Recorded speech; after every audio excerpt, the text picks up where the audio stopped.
जगद्गुरु कृष्ण कृपा श्रीमूर्ति श्रील अभय चरणारविंद भक्ति वेदांत स्वामी प्रभुपाद की जय। पतित पावन गुरु महाराज की जय।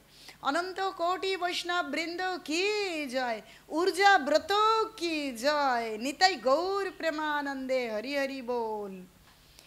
कार्तिक मास बा दामोदर मासे अवश्य पालनीय द्वादश विषय अर्थात जे 12टा विषय अवश्य पालनीय 12टा कर्म সেই বিষয় নিয়ে আমরা আলোচনা করব আজ। যে সমস্ত নদীর মধ্যে গঙ্গা নদী সর্বশ্রেষ্ঠ এবং সমস্ত মাসের মধ্যে যে 12টা মাস রয়েছে সেই মাসের মধ্যে এই কার্তিক মাস হচ্ছে সর্বশ্রেষ্ঠ। তো এই মাসটা পালন করবার কথা বিভিন্ন শাস্ত্র পুরাণে উল্লেখিত রয়েছে যে এই মাসের এই দামোদর ব্রত যদি আমরা পালন করি তাহলে আমরা কৃষ্ণ প্রেম লাভ করতে পারবো, সমস্ত পাপকে বিনষ্ট করে কৃষ্ণ ভক্তি লাভ করতে পারবো। কে না চায় জীবনে সর্বশ্রেষ্ঠ উন্নতি লাভ করতে? সর্বশ্রেষ্ঠ উন্নতি আছে ভগবানের ব্রততে, যে ব্রত দামোদর ব্রত।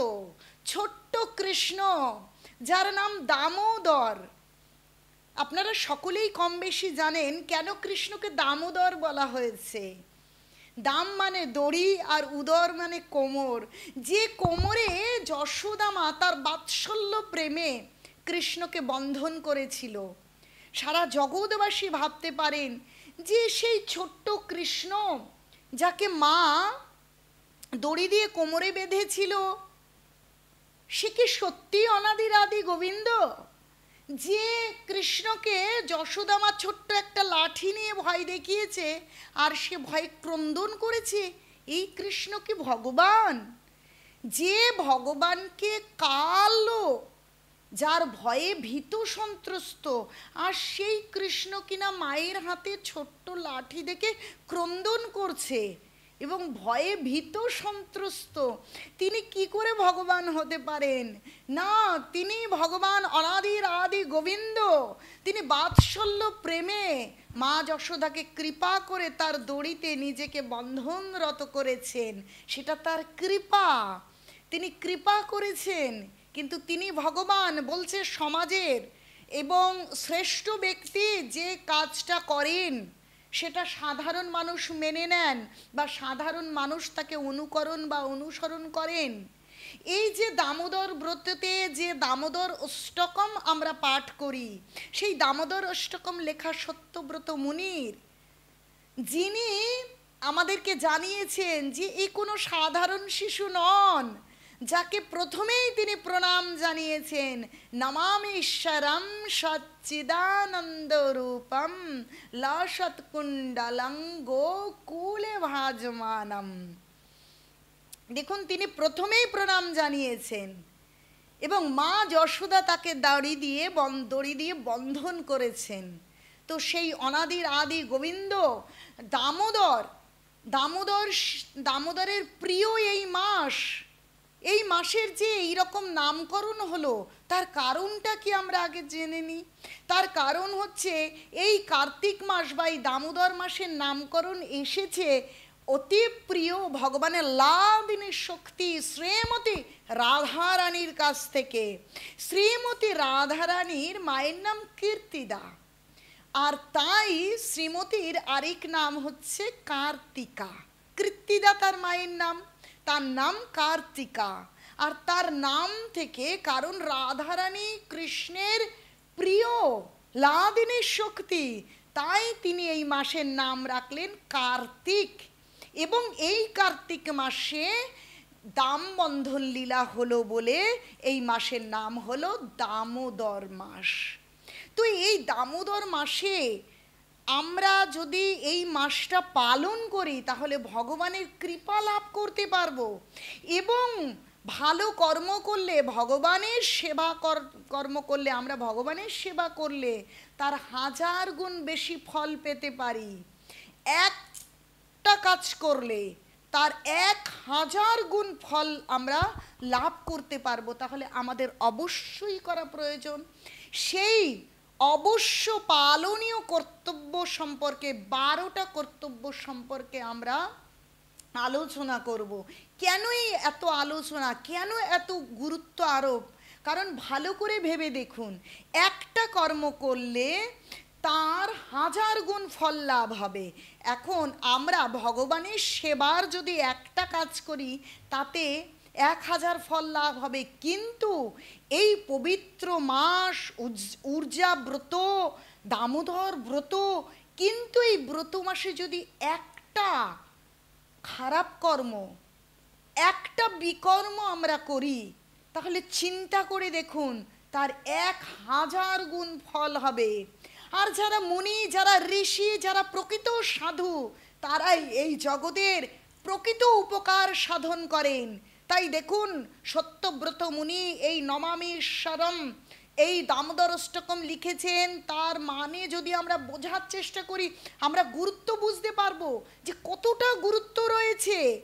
তাই মহাজনরা আসেন আমাদেরকে কৃপা করবার জন্য, সাধুরা বৈকুণ্ঠ থেকে আসেন আমাদেরকে কৃপা করবার জন্য। আর সাধুরা আমাদেরকে বলছেন, শাস্ত্র থেকে শাস্ত্রসম্মত অভিমত তারা পেশন করে বলছেন যে এই দামোদর ব্রত আপনারা পালন করুন। কেন এত গুরুত্ব? আমরা এই কেনর কারণটা যদি বোঝবার চেষ্টা করি, দেখুন একটা কর্মের 1000 ফল। তাহলে ভালো কর্ম যেটা ভগবানের উদ্দেশ্যে, ভগবানকে সন্তুষ্টি বিধানের জন্য যে কর্ম, তার 1000 গুণ ফল হবে।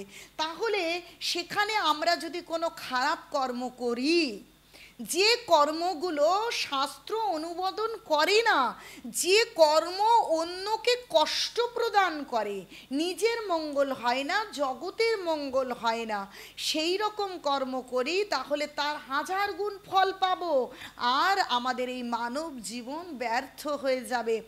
আবার কোটি কোটি লক্ষ লক্ষ জীবন ধরে জন্ম মৃত্যু, জরা ব্যাধি, নানা রকম ক্লেশ এবং সমস্ত খারাপ কর্মের ফলে বা পুনঃ আমরা কষ্ট ভোগ করব। তাই বারবার করে মহাজনেরা, বৈষ্ণব ভক্তগণ আমাদেরকে এই দামোদর মাস পালন করবার কথা বলছে। তাহলে এই দামোদর মাস পালন করতে গিয়ে আমরা কোনটা করব এবং কোনটা করব না সেটা ভালো করে বুঝতে হবে। এবং তার অন্তর্নিহিত অর্থটা যদি আমরা জানি, যখন আমরা জানতে পারবো এই কাজটার কি ভালো আছে আর কি মন্দ আছে, তখন আমরা সেই বিষয়ে অনেক সতর্ক হব, ওয়াকিবহল হব যে কাজটা করব কি করব না।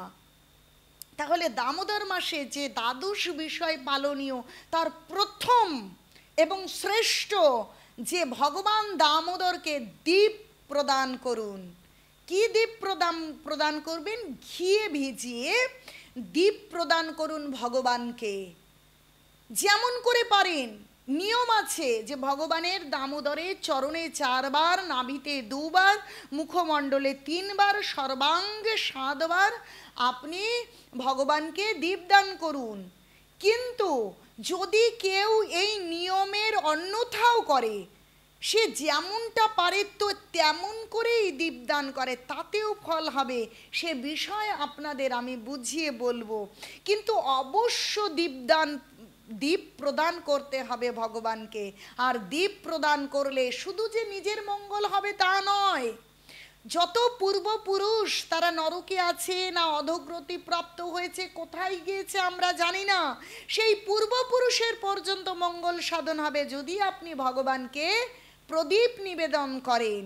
এখন সেই প্রদীপ কখনোই কিন্তু আপনারা পুরনো কাপড় ছেঁড়া নেতা দিয়ে কখনো সেই সলতে তৈরি করবেন না, কখনোই নয়। যে বাজারে তুলো কিনতে পাওয়া যায় সেই তুলো দিয়ে আপনারা সলতে তৈরি করুন, বা বানানো সলতে কিনে নিয়ে এসে সেটাকে ঘিয়ে ভিজিয়ে আপনারা সেই প্রদীপটা আপনারা নিবেদন করুন। আর এই যে আমার এত মায়েরা আপনারা বেশি বেশি উপস্থিত হন, আসলে ভাগবতম বলছে যে এই কলিতে নারীরাই ভগবত ভক্তিতে অগ্রগণ্য হবে। তো আপনারা কি করবেন, যারা সন্তান সন্ততি এবং প্রভুরা আছেন, তারা যতই তাদের কর্মে ব্যস্ত থাকুক না কেন, ভগবান বিমুখ থাকুন না কেন, তাদেরকে মিষ্টি কথায় সুন্দর করে ডেকে অন্তত প্রদীপ নিবেদন করুন। আপনি বলুন, কিন্তু প্রদীপ নিবেদন করতে করতে নমামিশ্বরম সচ্চিদানন্দরূপম লসৎকুণ্ডলঙ্গো কুলে ভ্রাজমানম নমামিশ্বরম সচ্চিদানন্দরূপম লসৎকুণ্ডলঙ্গো কুলে ভ্রাজমানম যশোদাভি ওলুখ লাব্ধবমানম পরামিষ্ঠ মত্তং তাতা দ্রুত গোপা নমামিশ্বরম সচ্চিদানন্দ রূপম লসৎকুণ্ডলঙ্গো কুলে ভ্রাজমানম। সত্যব্রত মুনির এই নমামিশ্বরম দামোদরাষ্টকম গেয়ে প্রদীপ দেখানো নিয়ম, কিন্তু যিনি এটা জানেন না বা করতে পারেন না, তাতে কোনো দোষ নেই। বলছে অদোষ দর্শী প্রভু। আমরা দোষ দর্শন করি, আমরা বিচার করি কে কতটা জানে, কে কতটা শিক্ষিত, কিন্তু ভগবানের কাছে সকলেই সমান, ভগবান দোষ দর্শন করে না। তাই যদি আপনারা দামোদরাষ্টকম গাইতে পারেন অবশ্যই গান, কিন্তু যদি গাইতে না পারেন তাহলে আপনারা মহামন্ত্র দিয়েছেন আমাদের এই কলিযুগের অবতারী পতিত পাবন গৌর হরি, তাহলে আপনারা হরে কৃষ্ণ কৃষ্ণ কৃষ্ণ হরে হরে, হরে রাম রাম রাম হরে হরে, এই মহামন্ত্র কীর্তন করতে করতে সেই প্রদীপ দেখান এবং দেখাতে অন্যকে, সন্তান সন্ততি স্বামী আত্মীয় পরিজনকে অনুপ্রেরণা দান করুন। জানেন, একটা বাড়িতে অনেকে ভগবানকে প্রদীপ দিয়ে সেই প্রদীপটা বাইরে রেখেছে। দেখবেন ছুঁচো বা ইঁদুর তারা এই ঘি বা তৈল ভীষণ পছন্দ করে। একটা ইঁদুর কি করছে, ঘুরতে ঘুরতে সেই ঘিয়ের গন্ধে ওই প্রদীপের কাছে এসেছে এবং ওই যে সলতে, যে ঘিয়ের সলতে প্রদীপটা জ্বলছিল, ওই ওই ওই সলতেটার মধ্যে কামড় দিয়েছে, ঘিয়ের গন্ধ। কিন্তু সে তো জানে না, এখন যখন কামড় দিয়েছে তখন তার দাঁতের মধ্যে সলতেটা প্রবেশ করেছে। প্রবেশ করাবার পর ওই সলতের আগুনের গরম লাগছে, গরম লাগার পর কি করবে, এখন সে কি করছে, মাথাটা এরকম করে ঘুরিয়েছে, এরকম করে ঘুরোচ্ছে, কারণ সলতে লেগেছে, সলতে তো আগুন জ্বলছিল। এখন এরকম করে ঘোরানোর পর কি হয়েছে, ভগবান দেখছে হায় তুই ওই এত ইতর শরীর পেয়েও আজকে যে দামোদর মাস সেই ব্রত পালন করছে, দেখো আমাকে সে দীপ প্রদান করছে।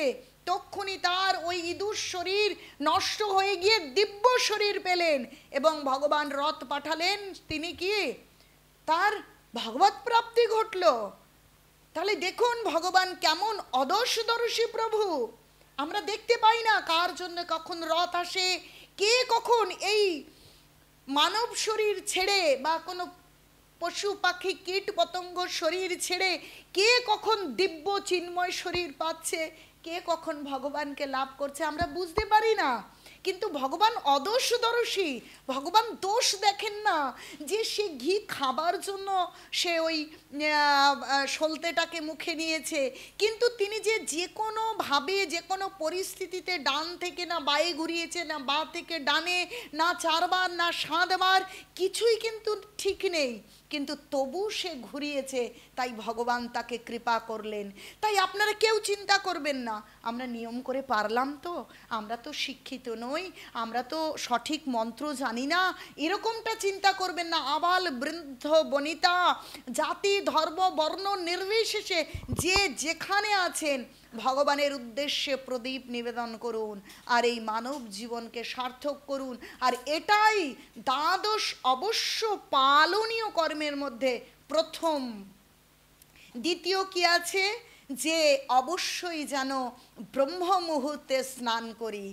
দেখুন, যে পৃথিবীতে অনেক পবিত্র নদী রয়েছে, গঙ্গা, যমুনা, সরস্বতী, যে পবিত্র নদীতে স্নান করলে সমস্ত পাপ বিধৌত হয়ে আমরা পবিত্র হতে পারি এবং ভগবানের নাম কীর্তন করবার যোগ্যতা অর্জন করতে পারি। কিন্তু পরিবেশ পরিস্থিতি অবস্থার কারণে আমরা সকলে পবিত্র নদীতে স্নান করতে পারি না। কিন্তু শাস্ত্র বলছে, যদি আমরা ব্রহ্ম মুহূর্তে, যদি পুকুরে করি, যদি কলে করি বা বাথরুমে কেউ স্নান করি, কিন্তু মা গঙ্গা গঙ্গা করে ব্রহ্ম মুহূর্তে আমরা স্নান করি, তখন ওই স্নানের জলে সমস্ত পবিত্র নদী বিরাজ করে।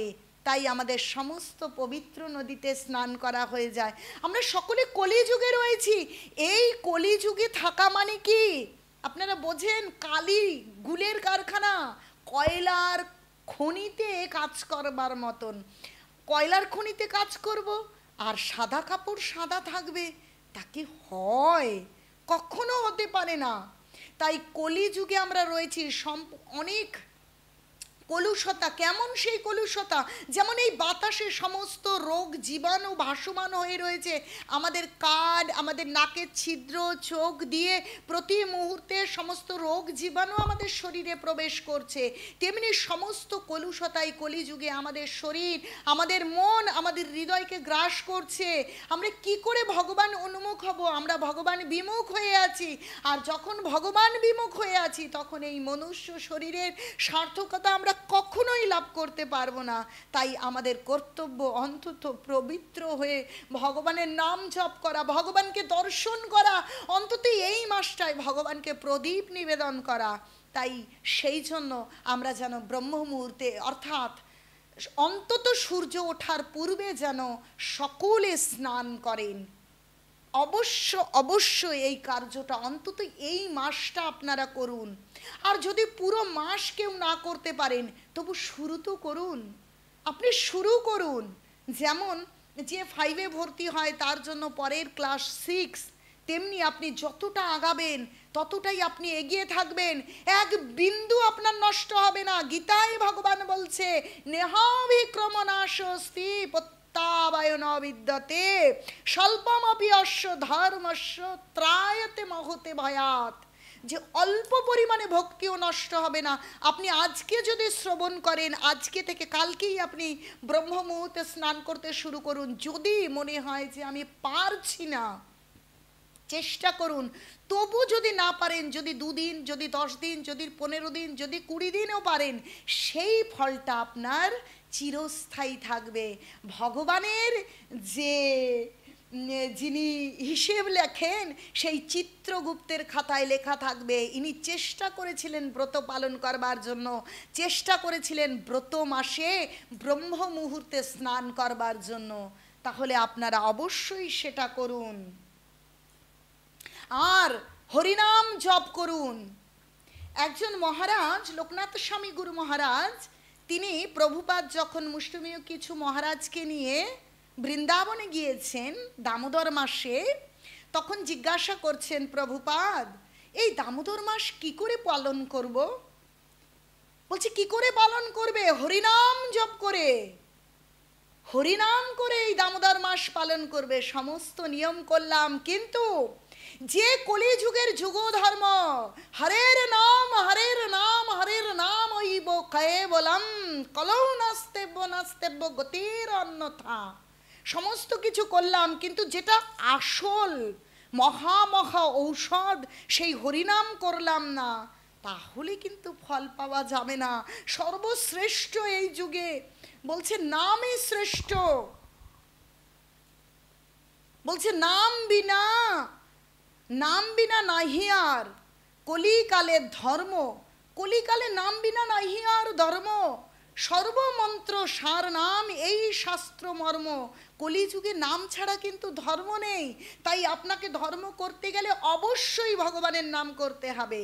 যারা সারা বছর করেন তারা তো করছেন, কিন্তু যারা সারা বছর কখনো নাম করেন না, তারা অন্তত এই দামোদর মাসে আপনারা জপমালা সংগ্রহ করে জপ করুন। অবসর সময় জপমালাই করুন। আর যখন কাজকর্ম করছেন তখন আপনারা মনে মনে আপনাদের জিহ্বায় ভগবানের নাম করুন। অন্তত এই মাসটায় আপনি যদি একবার নাম করুন, 1000 বার করবার সময় হবে, সমান হবে। যদি 108 বার করেন, 108কে গুণ করুন 1000 দিয়ে। যদি 16 মালা করেন তাহলে গুণ করে দেখুন যে কত নাম জপ করছেন।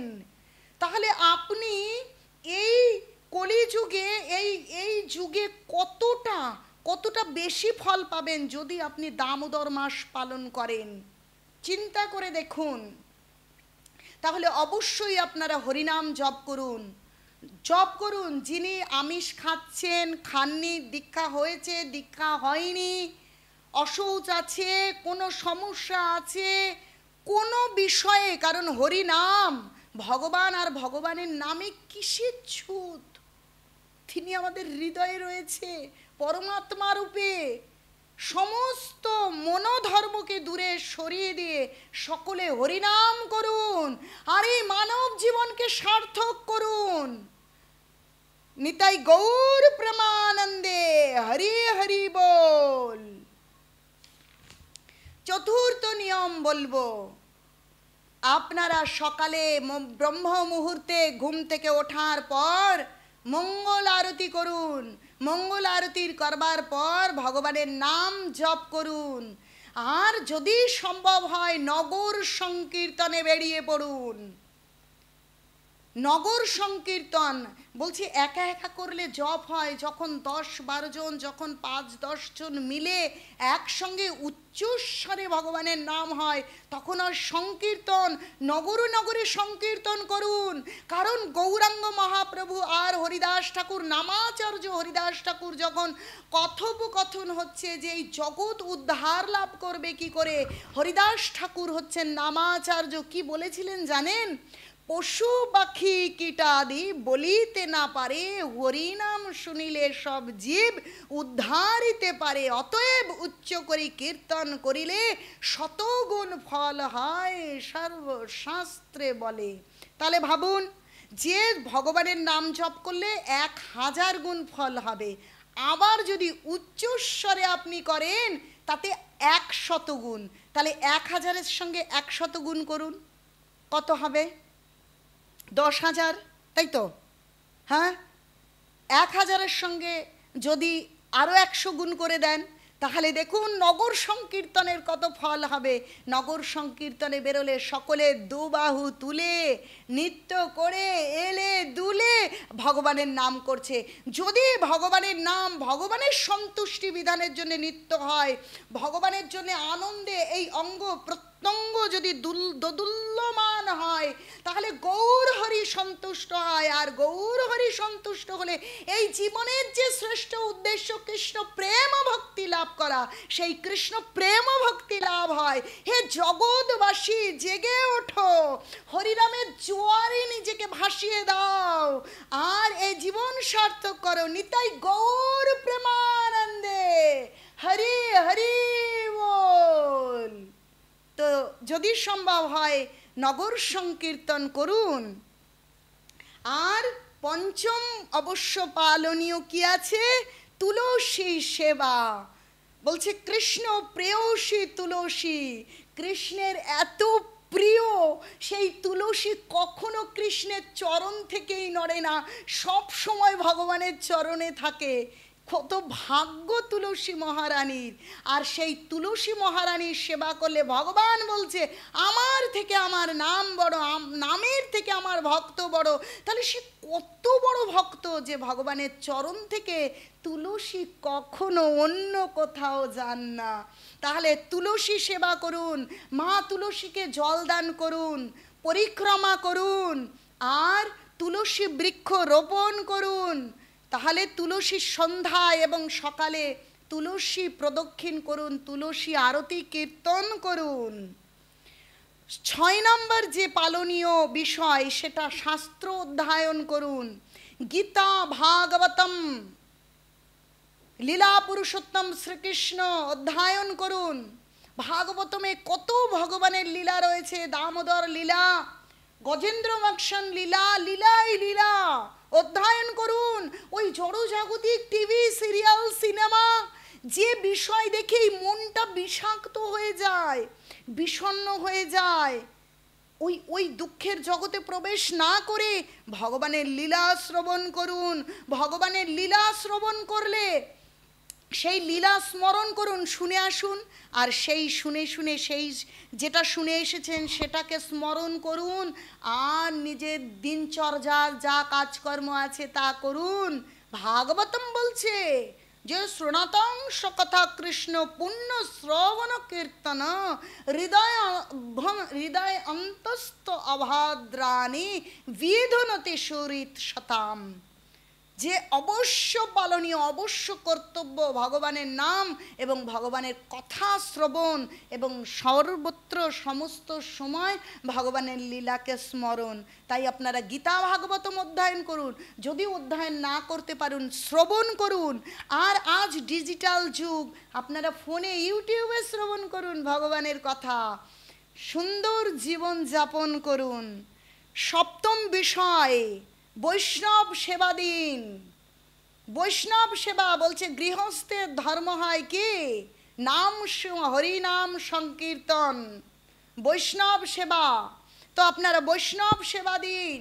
বৈষ্ণব সেবা মানে বৈষ্ণবকে অনেক প্রণামী দিলেন, বৈষ্ণবকে অনেক রকম আহার, অনেক প্রসাদ দিলেন। শ্রেষ্ঠ বৈষ্ণব সেবা যিনি সৎ বৈষ্ণব, তার মুখ থেকে ভগবানের কথা শ্রবণ করা, আর সেই কথাকে হৃদয়ে ধারণ করা, নিজের জীবন আচরণ করা, এবং বৈষ্ণবের যাতে ভগবানের সেবায় সুবিধা হয় সেই দিকটা দেখা। কিন্তু একটা বিষয় সতর্ক থাকতে হবে, যেন কখনোই বৈষ্ণব অপরাধ না হয়। বৈষ্ণব অপরাধ হলে কিন্তু ভক্তি জীবন ফুলের সাজানো বাগান, হাতি, মত্ত হাতি, পাগলা হাতি যখন কোনো বাগানে প্রবেশ করে যেমন নষ্ট করে দেয় তেমন হবে। তাই খুব সাবধান, বৈষ্ণব অপরাধ করা যাবে না। কিন্তু আপনি ভাবছেন বৈষ্ণব অপরাধ কেবল কি, কেবল যে তিলকমালা পরে আছেন তিনিই বৈষ্ণব? না, যার মুখে কৃষ্ণ নাম আছে সেই বৈষ্ণব। মহাপ্রভু বলছেন, আরও বলছেন, হইয়াছেন আর হইবেন আমার যত গণ, কে বৈষ্ণব হয়েছেন আর কে হবেন। ধরুন আজকে আপনি কোনো সাধারণ ব্যক্তি ভেবে তার ক্ষতি করছেন, তার অসম্মান করছেন, অবহেলা করছেন, কাল যে তার ভগবত প্রাপ্তি হবে না এবং তিনি শুদ্ধ ভক্তে পরিণত হবেন না। জগাই মাধাই ভগবানের শ্রেষ্ঠ ভক্তে যদি পরিণত হতে পারে, বাই সেই বারাঙ্গনা লক্ষ হীরা সে যদি শ্রেষ্ঠ ভক্তে পরিণত হতে পারে, তাই কালকে ভক্ত হবে আজ আমি কি করে বিচার করব? তাই শুধু বেশভূষা দেখে নয়, কোনো ব্যক্তিকেই কখনো অবহেলা নয়, অসম্মান নয়, প্রত্যেককে সম্মান করুন, শ্রদ্ধা করুন, এবং প্রত্যেকের মধ্যে জাগরিত বা সুপ্ত অবস্থায় ভক্তি আছে এবং হৃদয়ে পরমাত্মারূপী ভগবান আছে। তাই সকলকে সম্মান করুন আর নিজের মানব জীবন ধন্য করুন। তাই বৈষ্ণব সেবা করুন। আর খাদ্য গ্রহণ, এখন আপনারা বলবেন যে ব্রত উদযাপন করব, আমিষ আহার করলে অসুবিধা কোথায়, এরকম চিন্তা করতে পারেন। কিন্তু বিষয়টা খুব সূক্ষ্মভাবে আপনাদের বুঝতে হবে। আপনাদের ধরুন জন্ডিস হয়েছে, এখন আপনারা ওষুধ খাচ্ছেন, তার পাশাপাশি যদি ঘি, মশলাজাত দ্রব্য এবং অনেক গুরুপাক খাদ্য গ্রহণ করেন, তাহলে বলুন তো আপনাদের জন্ডিস সারবে? তাহলে রোগ হলে ওষুধের পাশাপাশি আপনাকে পথ্য নিতে হবে। যদি আপনি ওষুধ খাচ্ছেন কিন্তু তার অনুকূল পথ্য গ্রহণ না করে প্রতিকূল কিছু গ্রহণ করছেন, তখন ওষুধের ক্রিয়া ত্বরান্বিত হতে পারবে না, আপনার রোগ সারবে না। আমাদের এই কলিযুগের রোগ হচ্ছে আমরা কোটি কোটি জীবন পার করে এসে ৮০ লক্ষ জনি ভেদ করে আজ আমরা মানব জীবন পেয়েছি। ৮০ লক্ষ জনি ভেদ করে এসেছি। কখনো পশু পাখি কীট পতঙ্গ, যেখানে ভগবানের বিরুদ্ধ আমরা ভগবানের ভক্তি করিনি, আহার নিদ্রা ভয় মৈথুনে জীবন কাটিয়েছি। এই মানব জীবনে যখন কোনো একটা ঘটনা ঘটে, দেখুন কোনো দুর্ঘটনা, কারো মারা যাওয়া, কেউ আমাকে ছেড়ে ধরুন চলে গেল, কোনো সন্তান মারা গেল, সেই ঘটনা কখনো আমরা ভুলতে পারি? যখন আমাদের মনে আসে আমাদের বুকটা ভেঙে যায় কি না, বুকটা মুচড়ে যায় কি না, মনে হয় কি যন্ত্রণায় ফেটে যাচ্ছে, যে যন্ত্রণা সহ্য করতে পারছি না, এরকম হয় কি না? তাহলে এই জীবনে ঘটা একটা ঘটনা আমরা ভুলতে পারি না, আর আমরা লক্ষ লক্ষ জীবন পার করে এই মানব জীবন পেয়েছি। তাহলে ওই লক্ষ লক্ষ জীবনের যে ঘটনাগুলো, যে অভ্যাসগুলো আমরা কি করে ভুলবো, কি করে ভুলবো? তাহলে সেই যে আহার নিদ্রা ভয় মৈথুনজাত যে অভ্যাস, যে ভব রোগ হয়ে গিয়েছে, ভগবান বিমুখ হয়ে কেবল নিজের ইন্দ্রিয় সুখ অনুযায়ী আহার নিদ্রা ভয় মৈথুনে সর্বদা রত থাকা, সেই রোগকে আমরা কি করে নিবারণ করব? এই রোগের জন্য ভব মহা ঔষধ দিলেন গৌরাঙ্গ মহাপ্রভু। রাধা রানীর সেই গোলকের প্রেমধন হরিনাম সংকীর্তন, হরে কৃষ্ণ কৃষ্ণ কৃষ্ণ হরে হরে, হরে রাম রাম রাম হরে হরে। এখন এই হরিনাম তো নিলাম, যে অবশ্য পালনীয়, কিন্তু তার মহা ঔষধ, এটা সাধারণ ঔষধ নয়, কিন্তু গৌরাঙ্গ মহাপ্রভু বলছেন এনেছি ঔষধি মায়া নাশিবার লাগি। এই মহা ঔষধ এনেছি মায়া নাশ করবার জন্য।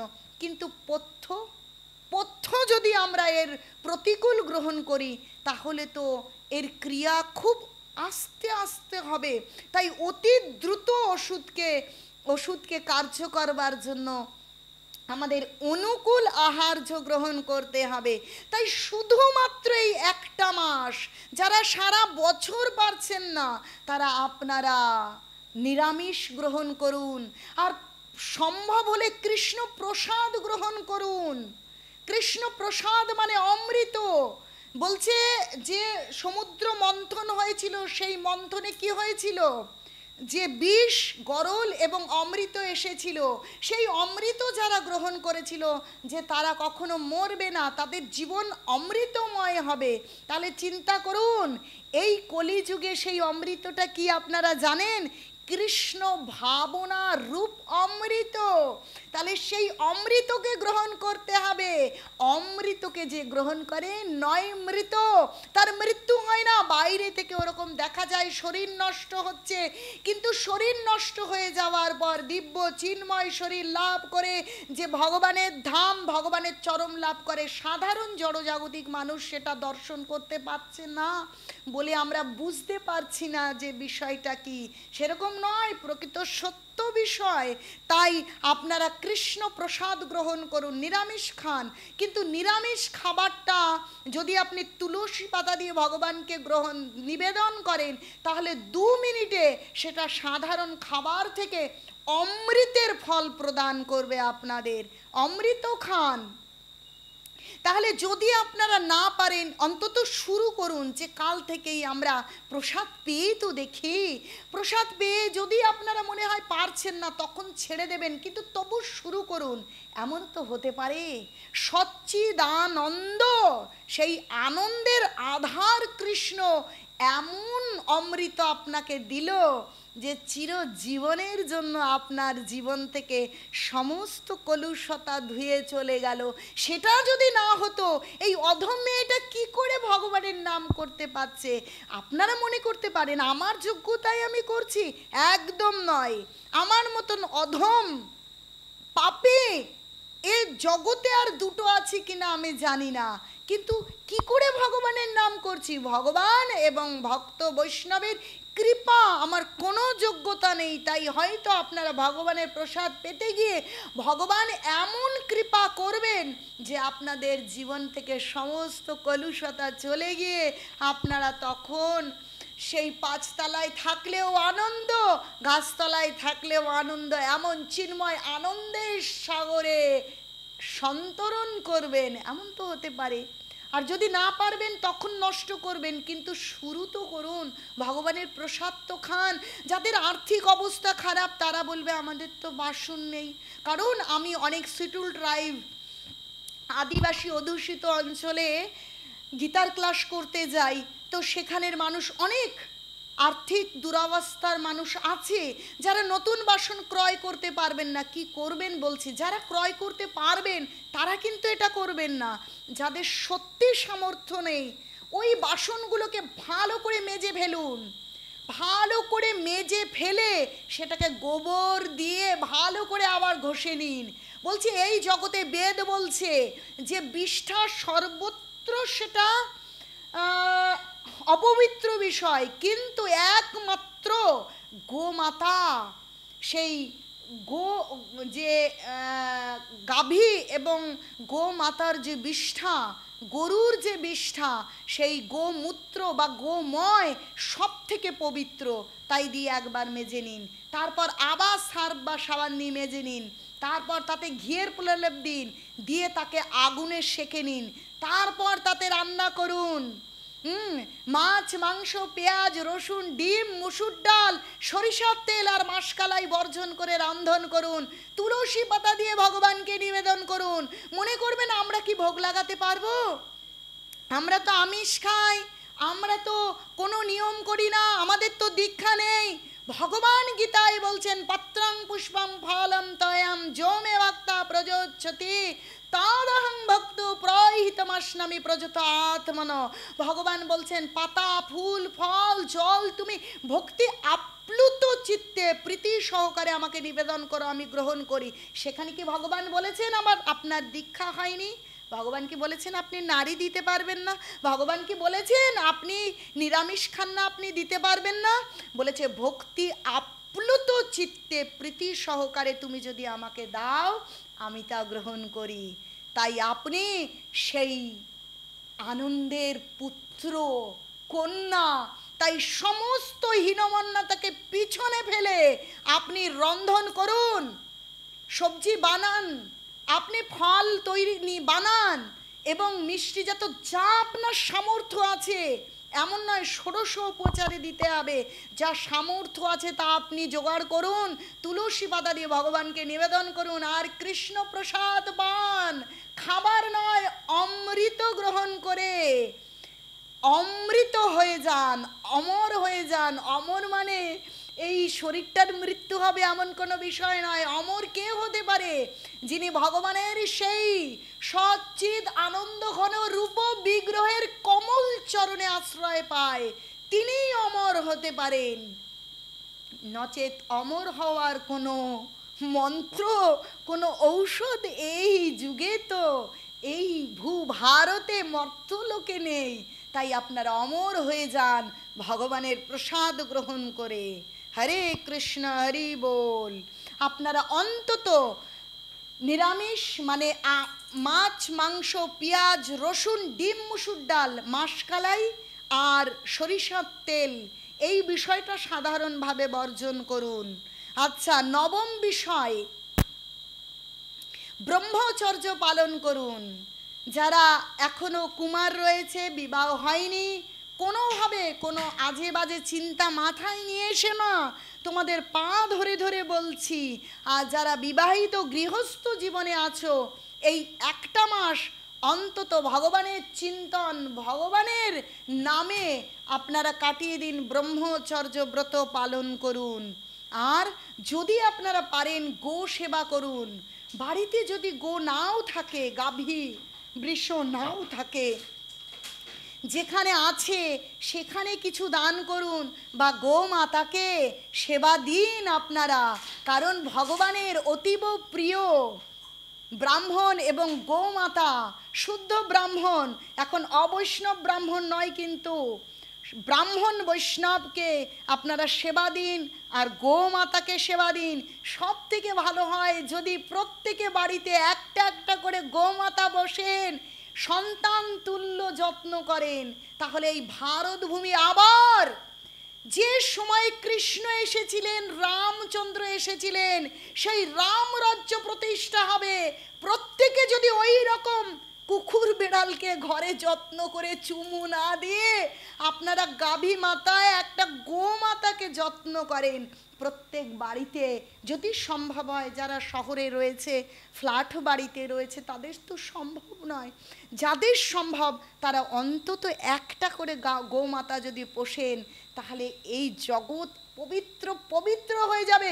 কলুষতায় পরিপূর্ণ হয়ে গেছে, একমাত্র গোময় হচ্ছে সর্বশ্রেষ্ঠ পবিত্র বিষয়। প্রত্যেক বাড়িতে যদি একটা করে গোমাতা থাকে, তাহলে গোময় গোমূত্রে বাড়িগুলো পবিত্র হবে। যেখানে কুকুরের বিষ্ঠায় ঘরগুলো যেমন কেমন কলুষতাপূর্ণ হয়ে গেছে, তা বলে কুকুরকে হিংসে করছি তা কিন্তু নয়। কুকুরকে পোষ্য হিসেবে পালন করা বা তাকে নিয়ে ঘুমোনো, তাকে আদর করবার কোনো বিষয় আমাদের শাস্ত্রে নেই। অবশ্যই আমরা প্রত্যেক জীবকে ভগবানের প্রসাদ দান করব, তাদের হানি করব না, কিন্তু অবশ্য পালনীয় আমরা গোমাতার সেবা করব আর বৈরাগ্য পালন করব। বৈরাগ্য কি করে পালন করবেন?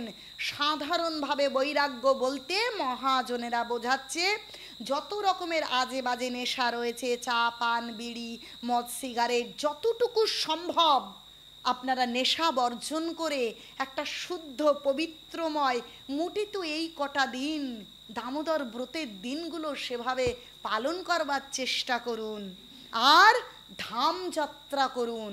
এই পবিত্র মাসে এই দামোদর ব্রত, যে এই ব্রত মাসটা দেখবেন অনেকেই বৃন্দাবন, মথুরা, অযোধ্যা, দ্বারকা সবাই যাচ্ছে। তো যদি সম্ভব হয় আপনারা ধাম যাত্রা করুন, পরিক্রমা করুন, গোবর্ধন পরিক্রমা করুন, কিন্তু যদি সম্ভব নয় তারা দুঃখী হবেন না, দুঃখী হবেন না। আপনারা জানি না পরমেষ্টির কথা শুনেছেন কিনা, তিনি দিল্লি থেকে উড়িষ্যায় সংঘটিত সেই রথযাত্রা উদযাপনকে নিজে উপভোগ করেছিলেন এবং স্বয়ং জগন্নাথকে বালিশ উপহার দিয়েছিলেন। চিন্তা করে দেখুন, সেই দিল্লি থেকে উড়িষ্যা, সেই কত দূর জগন্নাথ, সেখানে থেকেই। তাই আমরা ধামে যেতে পারছি না বলে যে ধামে যাব না তা কিন্তু নয়। সর্বশ্রেষ্ঠ ধাম ভগবানের চরণ, ভগবানের চিন্তনে যদি দিন কাটে, ভগবানের নামে যদি এই জিহ্বা বারংবার সারা দিন হরে কৃষ্ণ কৃষ্ণ কৃষ্ণ হরে হরে, হরে রাম, কখনো উচ্চস্বরে, কখনো মনে মনে, কখনো হৃদয় অভ্যন্তরে যদি হরিনাম হয় আর ভগবানের নাম, ভগবানের চরণ চিন্তন হয়, ভগবানের বার্তা বহনকারী সৎ গুরুদেবের চরণ চিন্তন হয়, তাহলে ধামবাসের বাকি রইল কি? আর কাছাকাছি যে মন্দিরে সুন্দর নিষ্ঠার সঙ্গে ভগবানের সেবা পুজো হয়, সেই মন্দিরে যান, দামোদর ব্রত প্রদীপ দান করুন, আপনারা গীতা ভাগবতম শ্রবণ করুন, ধাম যাত্রার ফল মিলবে। সব সময় ধামে গেলাম, কিন্তু ধামে গিয়ে জড় জগতের লাউ গাছ বাড়িতে লাগিয়ে রেখে এসেছি, তা কি মরে গেল না তা কি আছে? তাহলে সেই ধামযাত্রা তো সফল নয়। আমার ছেলেরা ভালো আছে, ব্যবসাটা কি উন্নতি হলো না আমি ধামে এসেছি এই পুণ্য অর্জন করতে এসেছি, আমার ব্যবসার ক্ষতি হলো কি না, তাহলে সেইরূপ ধামযাত্রায় লাভ হয় না। কিন্তু আপনি আপনার পেশা, আপনার সন্তান, আপনার জীবিকা, আপনার কাজকর্ম, সেই সমস্ত কিছু সামলাচ্ছেন, আপনার সামর্থ্য নেই, তাই এখানে আপনার কর্তব্য পালনরত অবস্থায় আপনি সব সময় ধামেশ্বরীর চিন্তনে আপনি কাল অতিবাহিত করছেন, তাহলে আপনি ধাম যাত্রার সম্পূর্ণ ফল গৃহে থেকেই পেতে পারেন। যে ধামেশ্বর ধামেশ্বরী, বলছে বৃন্দাবন ধাম কি, আর বৃন্দাবনেশ্বরী সেই কি কীর্তিদা কন্যা কার্তিকা কি শ্রীমতী রাধা রানী কি জয়। সত্যভামা কৃষ্ণের স্ত্রী, কৃষ্ণের গৃহিণী। সত্যভামা একদিন স্বয়ং কৃষ্ণকে বলছে, আচ্ছা প্রভু আপনি বলুন তো কি এমন কর্ম করেছি, কি এমন রয়েছে আমার যে আমি কিনা ভগবানের আপনার এই গোলক বিহারী হরির আমি কিনা গৃহিণী হলাম। তখন স্বয়ং কৃষ্ণ বলছে, তুমি কার্তিক ব্রত, যার আরেক নাম ঊর্জা ব্রত, যার আরেক নাম দামোদর ব্রত, সেই ব্রত পালন করেছিলে, আর সেই ব্রত পালনের ফলস্বরূপ আজ তুমি আমাকে স্বামী রূপে পেয়েছ। নিতাই গৌর প্রেমানন্দে হরি হরি বল।